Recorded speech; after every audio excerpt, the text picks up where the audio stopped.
Oh, I have to enable the content.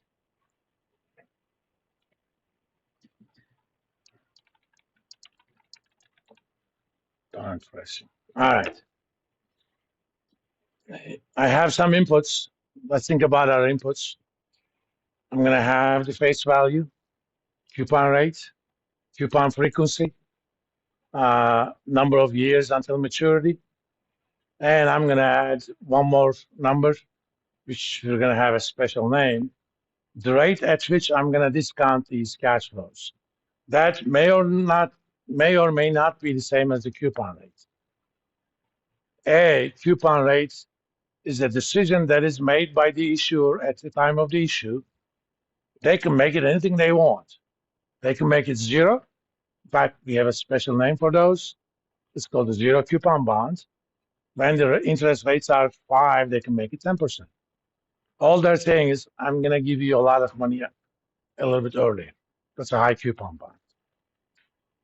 But the rate at which we discount these, it is called yield to maturity. It basically means the market interest rates. We will use the market interest rates to calculate present values. This rate is also called YTM, which is short for yield to maturity. All right. So let's count the number of inputs. Face value, coupon rates, coupon frequency, number of years until maturity, and YTM. So I need 5 inputs, so I'm going to add 4 more. I'm going to call the first one face value, the second one coupon frequency, the third one number of years to maturity, the fourth one is coupon rates. It doesn't matter in what order you do. And the last one is yield to maturity. Okay.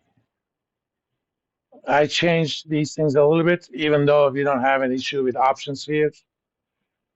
Now you can make your options either 2 choices, which means you go between green and black, green and red, or 3 choices, green, yellow, red. Other than that, it doesn't matter. All right, we'll get to that. First, let's enter some formatting. Obviously, that's going to be a dollar figure. And I like to make that bold. And I'm going to make that a just general numbers. And I'm going to make that bold too.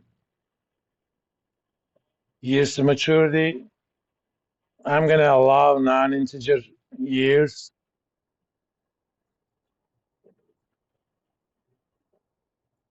Coupon rates, I'm going to make that percent with 3 digits. Bold and italic. Again, these are my format choices. And yield to maturity, percent, 1, 2, 3, and just bold. So let me enter arbitrary numbers.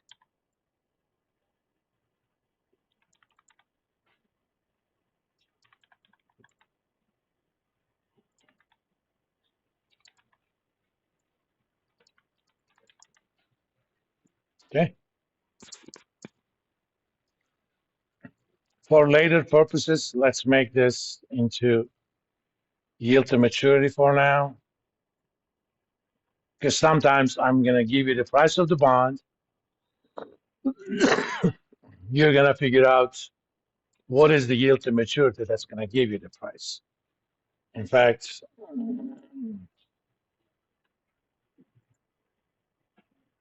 let's put the formatting in here.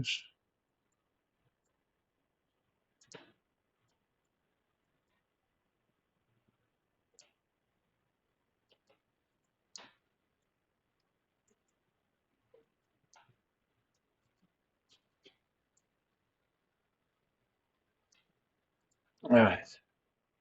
And let me make this a little bit bigger. The only thing we need is this little formula that's going to give us the value of the bond given all the inputs. We have done this when we were doing annuities. There's actually a function called PV. Click on the FX button just to get the order of the syntax right.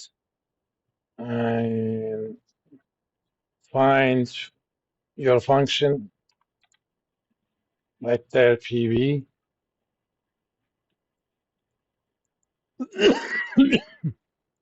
It tells me what the inputs are. The rate is yield to maturity. That's the rate you use, okay? I could also calculate those things on this side. I'm not going to, but that is an APR number, so I need to divide that by coupon frequency, all right? So if it's semi-annual and yield to maturity is 10, the rate you use in the function is 5. That's the period rate.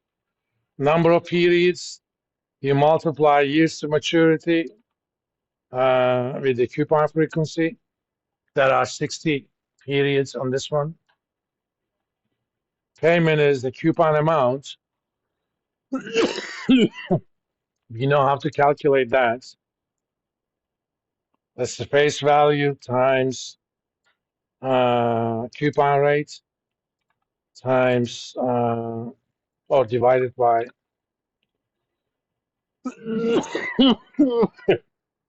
coupon frequency. The last argument FV is the face value.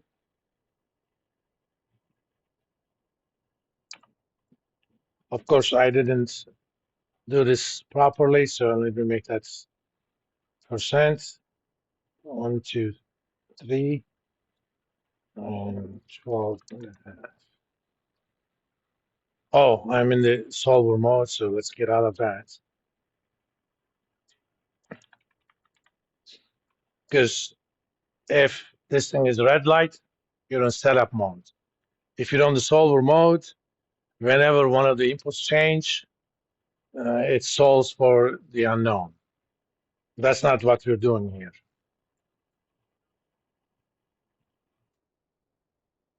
See, target value. Let's make that 12.5% again, or 10.25.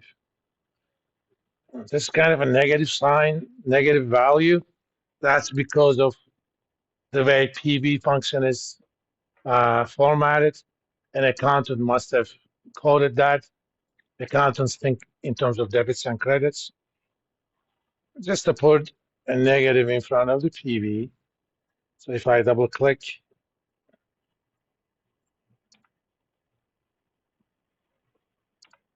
and just to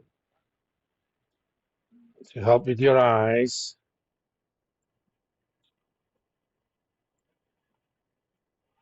because I can't do anything about the zoom on the formula bar, but I can do it in this. On any cell that contains the formula, if you double click on that cell, the formula will come up, or you can hit F2. It does the same thing.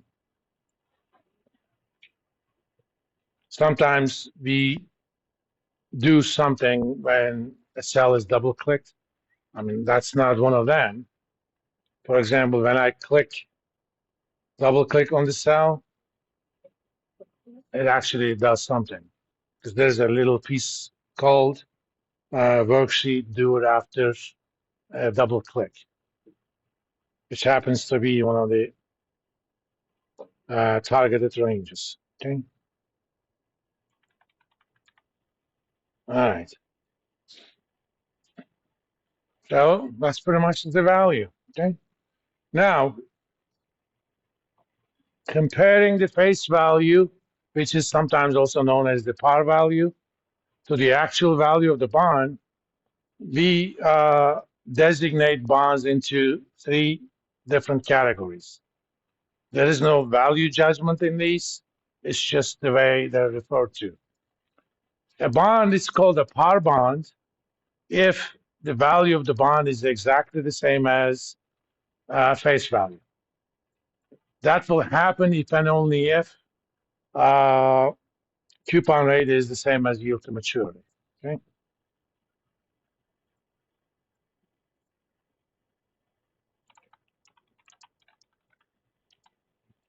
This means bond value equals face value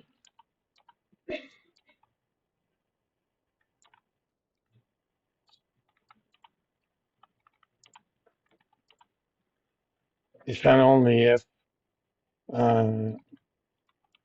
YTM equals coupon rate. Do you guys know the logical distinction between an if and if and only if? Anyone? Back when I was in high school, we had a required class in symbolic logic. I think it would have helped you guys quite a bit.